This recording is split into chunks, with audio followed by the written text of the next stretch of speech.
Check Pro Joe here on the Check Pro radio show. We're going to talk a little bit about your home's electrical system, and I have got Luke Strange joining me here from Cool Hand Electric. Hey, Luke, how are you?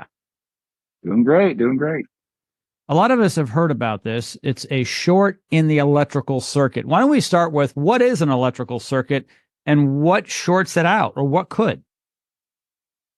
Sure. There's AC and there's DC electricity. Okay. So for houses and home wiring, it's going to be AC or alternating current. And then for your cars and vehicles, anything fed off of a battery is going to be DC, direct current.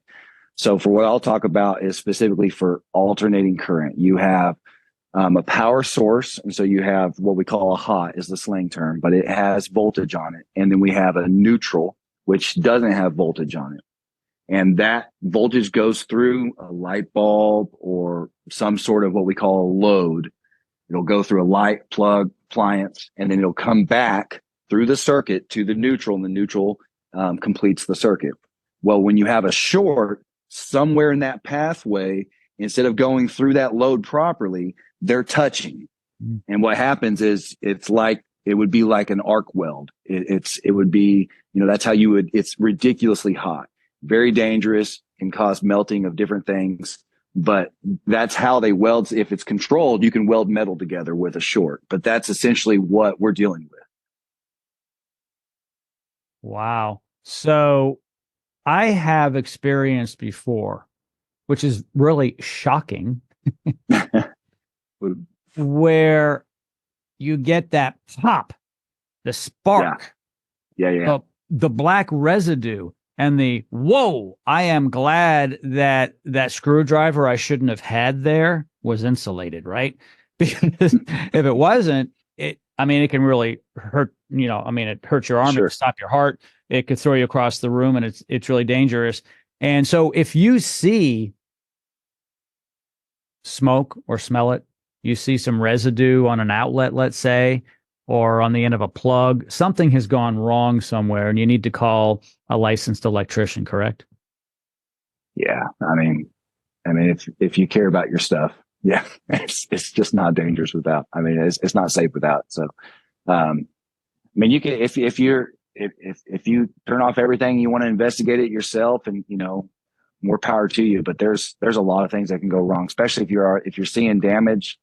It really does need to be traced out properly, and make sure that the wiring to those outlets that are smoking, make sure that the conductors, the integrity is good, because there's just, I've seen tons of things go wrong if it's left unattended to. Yeah, absolutely. Here's something else I want to tell homeowners. It's related to this. If you have a circuit breaker in your panel that continuously trips, there's a problem. Yeah. Do not try to replace it yourself, and do not replace it with a larger one that can take more, because those wires, that circuit was designed, most likely, if the correct breaker's in there, right, Luke? If that's correct, you do not want to put 20 in a 15. Explain. No, you're absolutely right. The reason being is that if it says 15, if it says 20 or 30 or whatever the number is on that circuit breaker, you're absolutely correct. The breaker is designed to kick off at that certain amperage, and amperage is essentially heat. Okay. And so if that wire is only rated for 15 amps and it's kicking off on you, it's irritating. Maybe you got a window unit or space heater, you got multiple appliances on there, and you just, hey, let's put a bigger breaker on. I see that all the time.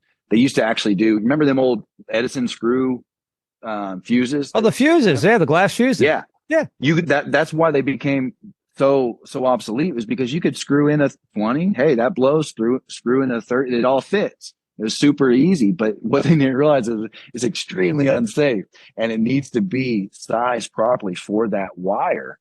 And so yeah, you're absolutely right. You can't put a larger breaker on there. It needs to be tested and see the amperage that it's running. And then if you're left to reset, and hey, I've seen this a lot too. They'll reset it. Hey, it doesn't trip anymore. Great. Not all the time. If you're still running the same equipment and it's not tripping anymore, those breakers aren't meant to trip those ones are accurate for about 20, 25 years, depending on the brand and the usage of them. So if it's just staying on, that could be a bad thing too. If you're using the same equipment and you haven't had that inspected and you're pulling the same amperage and that breaker now is staying on, that means the springs and the oils inside of that circuit breaker have been compromised. You know, that if it's in the on position and it's not kicking off when it's supposed to, and you keep on resetting it, it'll just hold in that position, because that's what heat does. So yeah, definitely, if you're dealing with tripping breakers consistently, need to have that inspected. I've seen a lot of bad things. Here, I got one. Check this out. Look at that. This was one. The connection right there. Wow. The person had a window unit. Look at that sucker. It Had fried, a window. You kept on resetting melted. it. Kept on. It wasn't until the wire feeding something else stopped working. They're like, hey, nothing else is working, but they just kept on resetting that thing, which they didn't know. It's fine. I'm not judging them, but it is extremely dangerous. If they had curtains, could you imagine what happened if you had something in front of there? Oh, I mean, it's very dangerous. It's not just to be, ignored. Yeah. And let's not be dramatic here, but there are a number of house fires in the United States of America on an annual basis because of either faulty wiring or other electrical issues. And you're probably not going to burn your house down because of your plumbing.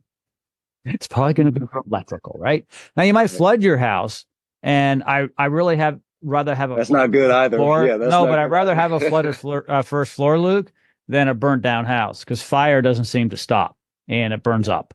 And so it's very dangerous. Luke Strange, as always, thank you so much for joining me here on Check A Pro Radio. I appreciate your expertise today. This was fun. See you, brother.